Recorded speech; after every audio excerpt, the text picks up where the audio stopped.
राधे राधे, जय श्री राम। कैसे हैं आप सभी? और ये मैं अब नहीं पूछूंगी कैसे चल रही है आपकी प्रिपरेशन। मुझे पता है सब डिस्टर्ब्ड हो रखे हैं, किसी का सब ढीले ढाले हो गए हैं अभी, और किसी का शेड्यूल नहीं बन रहा है। पर कोई बात नहीं, आई एम देयर। हालांकि मेरा भी 6 घंटे की जो पढ़ाई मैंने सोच रखी थी वो अभी 3 घंटे की हो रही है। हुआ ऐसा कि कल मैंने थोड़ा घर का कुछ जो रूम वगैरह साफ़ करने था वो वाला काम ले लिया था, इसलिए मैंने केवल 4 घंटे की पढ़ाई हो पाई। और फिर मैं थक गई थी, तो दिन में सोई तो नहीं थी, मैं 15 मिनट की नैप ली थी।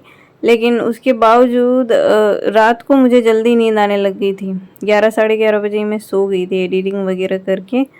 और आज का मेरा टारगेट था कि मुझे 6 घंटे पढ़ना है, लेकिन ये लोग घर पे ही थे क्योंकि जन्माष्टमी थी, इसलिए मेरी 6 घंटे वाला टारगेट आज भी मेरा पूरा नहीं हुआ।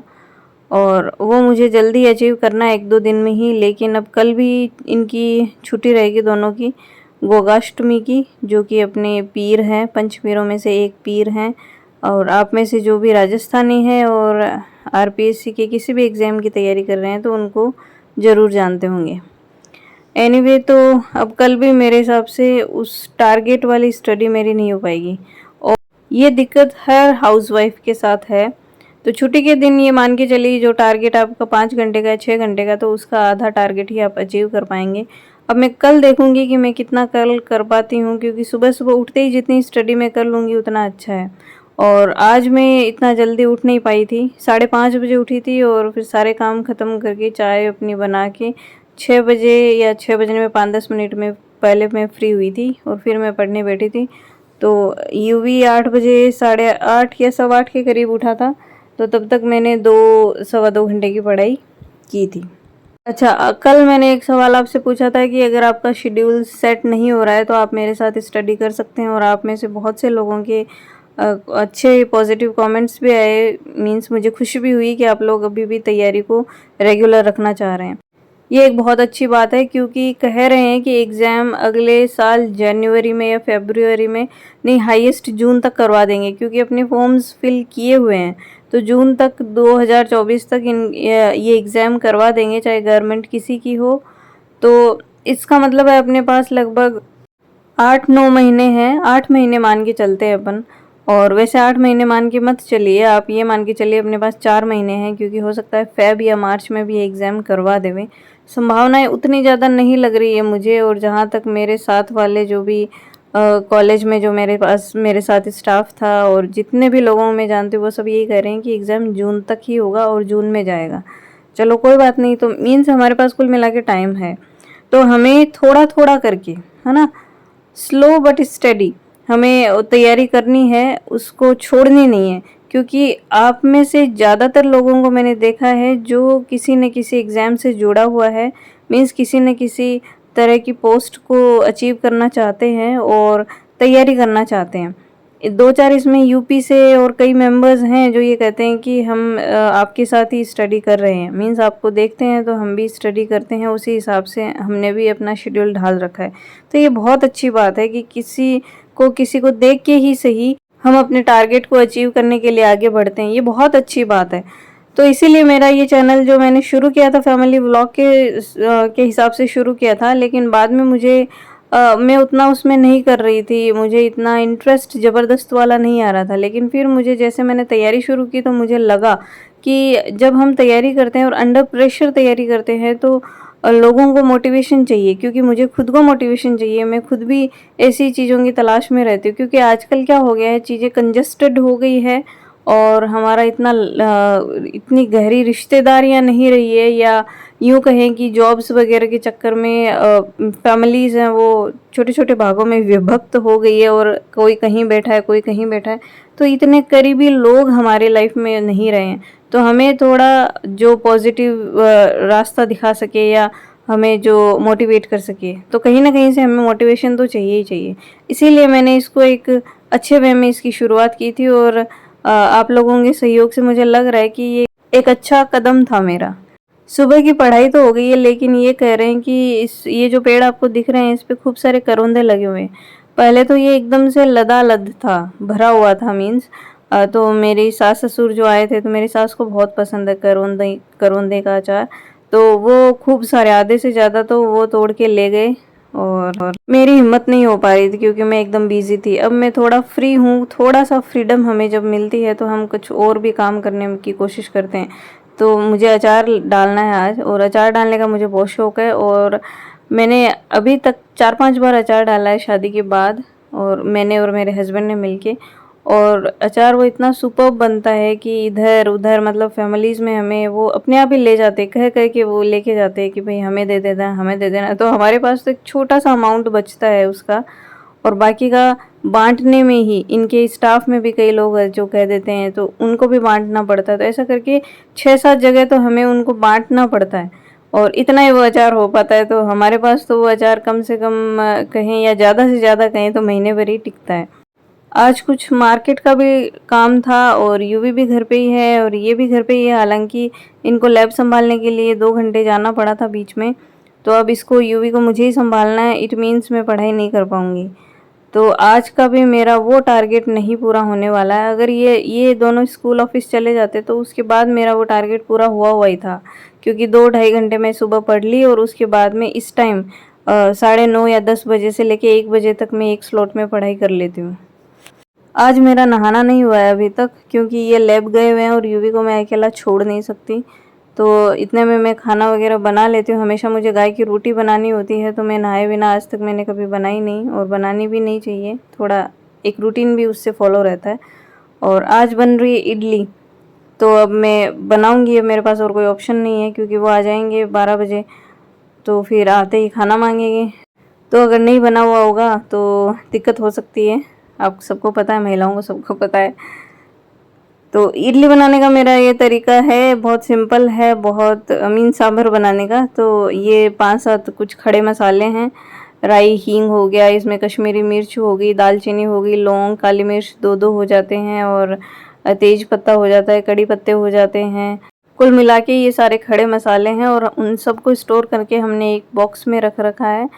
जो स्पाइसेस के लिए अलग से बना होता है, उस तो हमने भी एक उसके लिए अलग से बॉक्स बना रखा है। केवल ये इडली सांभर वगैरह जब भी हम बनाते हैं तो वो काम आ जाता है, और इधर उधर हमें अलग अलग डब्बों से एक एक चीज़ कलेक्ट नहीं करनी पड़ती।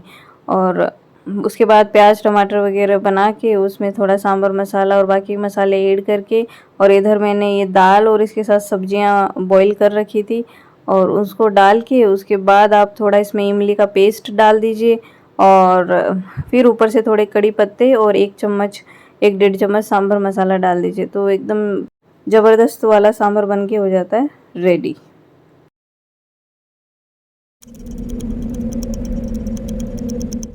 अच्छा जी, नहा धो के खाना वाना खा के हम ऐसे लंबे तान के सोए हैं ना आज तीनों जने, मतलब 2-2.5 घंटे की नींद पूरी की है। और अब मैं आ गई हूँ सीधा किचन में। जब तक कॉफ़ी या चाय इनको बना के नहीं दूंगी, ये उठने वाले हैं नहीं। तो अगर इनको उठाना है और बच्चा इनको संभलाना है, और मुझे अगर घंटे आधे घंटे पढ़ना है, तो मुझे ये सारी मशक्क़त करनी पड़ेगी। तो यूवी के लिए दलिया तैयार है, और हमारी कॉफ़ी तैयार हो गई है। इतने में यूवी भी उठ जाएगा, फिर इसको भी खिलाना पिलाना है। इसकी शाम की डाइट है ये, और उसके बाद सीधा नाइट में खाना ही होगा। अच्छा जी, अब बारी आती है शेड्यूल की, कि हमें बनाना है एक शेड्यूल। तो जिसमें देखिए टाइम आपको डिसाइड करना पड़ेगा, 5 घंटे, 6 घंटे, 4 घंटे, आप जितना भी निकाल पाते हैं, अब उसको आपको एक फ़िक्स टाइमिंग में करना पड़ेगा। और हो सके ना वहाँ तक आप अर्ली मॉर्निंग का टाइम ही रखिए। तो बाद में आप क्या रहेंगे, माइंड से एकदम फ्री रहेंगी कि आज की पढ़ाई हो चुकी है मेरी।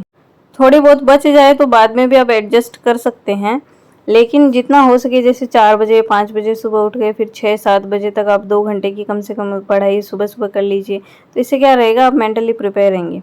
और शेड्यूल बनाने के लिए कई बच्चों ने मुझसे ये भी पूछा कि हमें सिलेबस बिल्कुल भी समझ नहीं आ रहा है। तो मैं कल परसों तक, हो सकता है परसों यूवी की स्कूल लगेगी, तो कोशिश करूँगी मैं परसों इस पे वीडियो बना दूँ। और जो लोग शेड्यूल में ढलना चाह रहे हैं, वो कल से मैं शुरू करूँगी। जो फिज़िकल डिवीज़न है राजस्थान का, उसको अपन पढ़ेंगे। राजस्थान को 4 भागों में बांटा गया है, ये सबको पता है। और इसके लिए अगर आपको ये चाहते हैं कि आपको ऑनलाइन क्लासेस बता दी जाए, मीन्स कौन अच्छा पढ़ा रहा है, तो एक टीचर मेरे ध्यान में आए, बहुत शानदार पढ़ाते हैं। उनके बारे में जो कुछ भी वो कैसे पढ़ाते हैं, क्या है उनका चैनल, क्या है उनका नाम क्या है, वो मैं आपको इस वीडियो के लास्ट में एक क्लिप के थ्रू दिखा दूंगी, तो आपको दिक्कत ही नहीं रहेगी उनको ढूंढने में। पर वाकई बहुत अच्छा उन्होंने पढ़ाया है, तो आप वहाँ से भी पढ़ सकते हैं। जो बिगिनर्स हैं या जो रिवीजन भी करना चाहते हैं ना, तो एक बार वहाँ से अगर देख के करना चाहते हैं किसी का वीडियो कि और ज़्यादा अच्छे से चीज़ें हो जाए, तो वहाँ से आप देख सकते हैं। तो कल से हम पढ़ना शुरू करेंगे फिजिकल डिवीज़न। फिजिकल डिवीज़न में जो शुष्क जो प्रदेश है, आपको पता है ये जो ड्राई रीजन है, जो मरुस्थल वाला एरिया है इधर अपने बीकानेर और जैसलमेर और ये साइड वाला, सबको पता है ये, जिन्होंने भी ज्योग्राफी पढ़ी राजस्थान की। उसी से अपन शुरू करेंगे क्योंकि 4 सेक्शंस हैं, तो सबसे पहले उधर से ही शुरू करेंगे, ठीक है। और उस पर्टिकुलर टॉपिक से रिलेटेड जो भी चीज़ें होंगी इम्पोर्टेंट, वो अगले दिन के जो भी व्लॉग्स आएंगे उनमें आपको मैं शेयर करती जाऊंगी। तो आपकी भी तैयारी अच्छी हो जाएगी और मुझे तो करनी ही है, आप लोगों की साथ से मेरी भी हो जाएगी। शाम का टाइम है, हम लोग लुका छिपी खेल रहे हैं, और इससे यूवी क्या है दिन में सो गया था, तो इसको थकाना बहुत ज़रूरी है। और साथ में क्या है, कोरोना के टाइम में पैदा हुआ है ये, तो बहुत ज़्यादा एक्सट्रोवर्ट ये नहीं है, जैसे बहुत ज़्यादा बच्चों के साथ मेरा साथ चाहता है ये हर जगह। तो मैं इसको ज़्यादा से ज़्यादा बच्चों में घोलने की कोशिश करती हूँ। वैसे तो बड़ा हो गया, काफ़ी समझदार हो गया है, इतना नहीं करता है। थोड़ा छोटा था तो बहुत इसने मुझे परेशान किया है, मतलब मेरी रातों की नींद इसने ख़राब की है। इसने दिन का चैन मेरा एकदम से ले रखा था, 2-2.5 साल का था तब तक। इसलिए मैं हर मदर को कहती हूँ कि प्लीज़ आप ऐसा मत करिए, आप अपने बच्चे पे ध्यान दीजिए। पढ़ाई वढ़ाई बाद में होती रहेगी, जब तक बच्चा 2.5 साल का नहीं हो जाता है तब तक आप पूरा उसी का ध्यान रखिए, उसी को समर्पित रहिए। मैंने आपको हमेशा बताया है कि मैं जब भी एक टाइम इडली बनाती हूँ, दूसरे टाइम डोसा बनेगा, क्योंकि ये मेरा फेवरेट है, और हस्बैंड का भी और मेरे बच्चे का भी। तो फिर अभी बन रहा है डोसा, और इनके वीसी को भी इन्होंने बोला था डोसे का, तो वो भी फ़ैन है, तो डोसा उनको भी पसंद है। तो ये पहले उनके लिए पैक करके उनको दे के आएंगे, यहाँ पास में ही रहते हैं।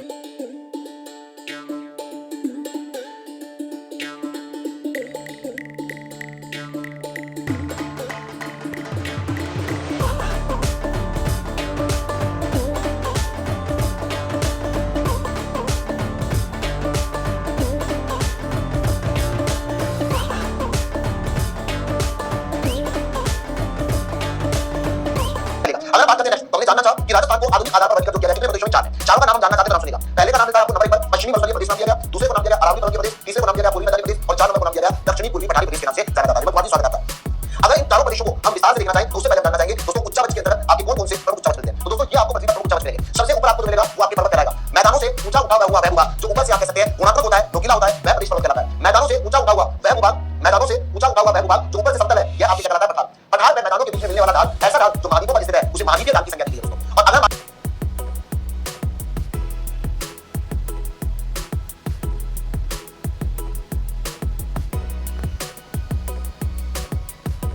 ऊपर उत्कर्ष का लोगो लगा हुआ है, अगर आप कॉर्नर में देखें तो जहाँ पे स्वास्तिक बना हुआ है, ठीक है। तो ये आप सर्च कर सकते हैं, डिस्क्रिप्शन वगैरह मैंने सब आपको दिखा दिया, इजीली आप सर्च कर लीजिए, मिल जाएंगे।